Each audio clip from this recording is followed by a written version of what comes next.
Hey everybody, welcome back to Breaking Bread. I'm Herman Moore, joined with Lomas, Bad Man Brown. They call him Low Brown, but we're back here at Breaking Bread. Thanks for joining us. We're going to talk a little bit of Lions training camp. I know you've been waiting for that all year. Mm-hmm. They have now started back, and we're going to break some of that down. And Lomas, get us started. Talk to me. A couple questions for you, man. I know you've been going down and you've been watching camp. You got to call their games this year. Which players have stood out to you, in particular along the O-line? Well, again, the young rookie, Penei Sewell. I like what I see out of that young man. He seems to be catching on, Herm, and that's hard being a young guy. He seemed to be getting his foundation up under him, doing some nice things at practice.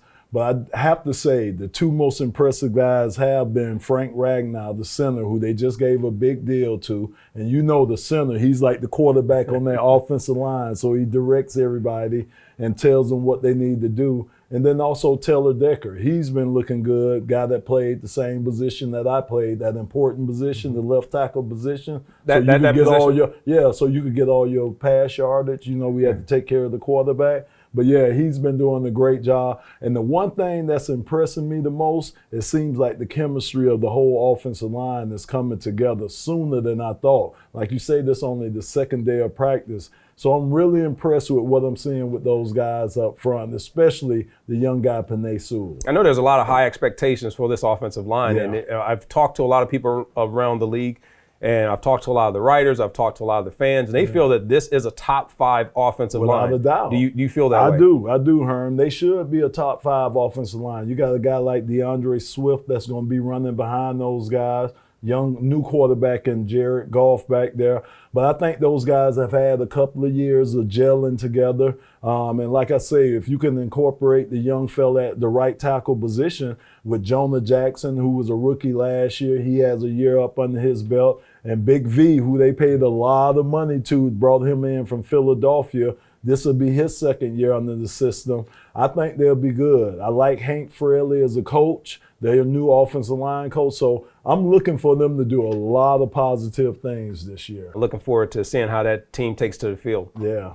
I want to know, what things did you work on during camp as a wide receiver to make yourself better? What were some of the fundamental things that you worked on during camp? You know, I think for wide receivers, when they come into camp, or any of the skill positions, you're coming in, the mental side of it, your confidence comes based on your preparation in the offseason. Okay. If you prepare it well, you come in with confidence, you come in with a focus and expectation.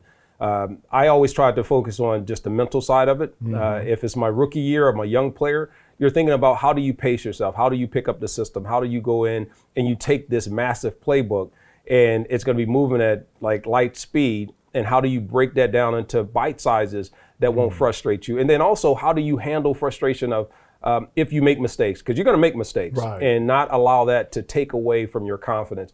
And that's the biggest thing that I saw. And then if you're a veteran player, how do you continue to lean back a little bit, help those younger players? How do you gel with your quarterback? How do you gel with your other offensive teammates and try and bring that all together as a cohesive unit? Yeah, so again, watching them out there at practice, and of course, it's not the physicality out there. So how can those guys get ready for that? A guy getting up on them, jamming them. How can you do that when you're not really wearing pads, or you don't really do that during practice? How can those young guys prepare for that? The young guys are going to have to prepare, because this isn't going to be a physical camp, by going out and getting that extra work in before and after practice.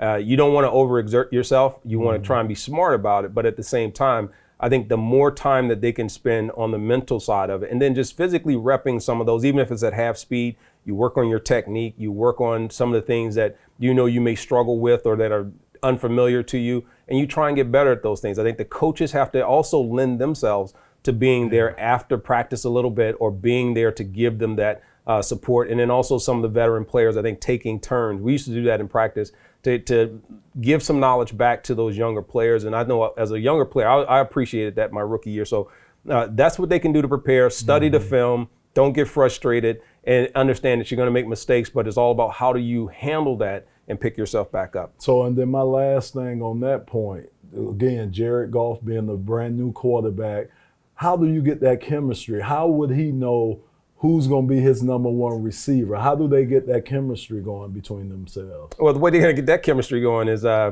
whoever stands closest to the quarterback in the huddle. Brett Perriman and I learned that, whoever's closest to the quarterback has his ear. And I know he accused me of being close in there with Scott Mitchell, and that's why I got a lot of passes. But you just have to make plays for your quarterback. If you make plays for your quarterback, then that will pay off. That will give you the ability to earn the confidence of not just the quarterback, but your other receiver teammates and all the other guys that are involved with the passing game. I think even your linemen, that comes into play. We talk about it. You guys know what we're doing out there because you know if a play is successful or if it has failure. But I think for these players that are coming in, you just got to stay focused. You got to be ready and prepared to just take whatever comes your way. Yeah. Is this the most talented offensive unit that we've seen for the Detroit Lions? No. But can they mature into that? Yes, because you talk about the offensive line. There are a lot of first rounders that are on that offensive line, and they've kept a lot of the players that they've drafted. So by doing that, gives them the ability to have this cohesive unit, not just short term, but long term. All right, let's switch over to another one. I know you've played with Coach Dan Campbell. You've also had an opportunity to speak a lot with him. You guys break bread, as you like to say all the time, and chat it up. Coach Campbell, along with 7 of his other assistant coaches, including offensive and defensive coordinators, these are guys who have played in the NFL. So how do you look at that unit, and how do you see that transferring over into the field and play? I think it's going to be great for them. I think the one thing that is the head coach has to be a communicator, but he's mostly communicating to those assistant coaches. Those assistant coaches got to take his message to the players. And I just think when you talk the same language, those guys have sat in the same chairs, those guys have been in the same locker room, talking about the assistant coaches. They know what we had to go through to be successful on that level. I think it's a lot easier for them to communicate with the active guys that they have there. Like you say, you look at Antoine Randall, you look at Hank Fraley, Anthony Lynn, you look at a lot of those coaches, they sat in the same chairs that those guys are sitting in. So I just think the communication level, they should know how to communicate with those guys.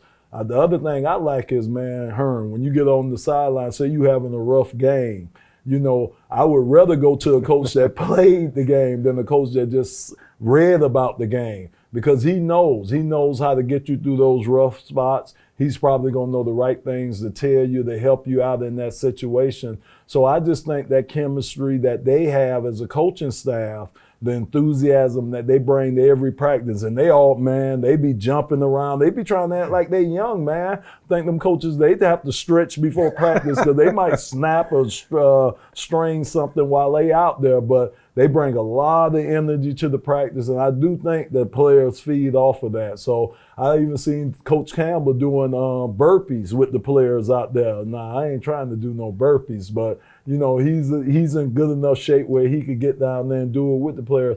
And I think players see that, and I think they appreciate that. So I think it'll be a nice transition going from this coaching staff, where, like you said, a lot of ex-players, from the coaching staff that they had previously.